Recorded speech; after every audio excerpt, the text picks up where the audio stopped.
పవన్ కళ్యాణ్ సినిమాల్లో భారీ కథలుండాలని, కళ్ళు చెదిరే గ్రాఫిక్స్ ఉండాలని, అందమైన లొకేషన్లు, అద్భుతమైన నిర్మాణ విలువలు ఉండాలని ఎవరూ కోరుకోరు. పవర్ స్టార్ ఎనర్జెటిక్ గా కనిపిస్తూ చూడటానికి సినిమా సరదాగా ఉంటే చాలు, అదే బ్రహ్మాండమైన హిట్ అయిపోతుంది. నిజానికి మిగతా హీరోల కంటే పవన్ తో సినిమా తీయడమే చాలా ఈజీ.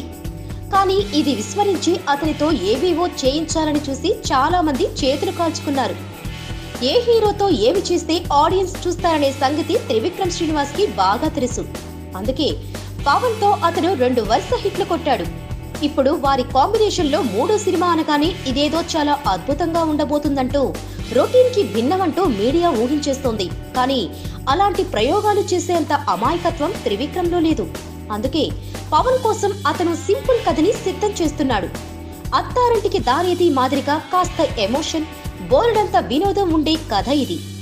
ఒక మామూలు సినిమా తీస్తేనే పవన్ ఇండస్ట్రీ హిట్ చేసేశాడు కనుక ఈసారి వినోదం, డైలాగులు అన్నీ బాగుండేలా త్రివిక్రమ్ జాగ్రత్త తీసుకుంటున్నాడట. Please subscribe. Hi, it's me Purna. Please subscribe.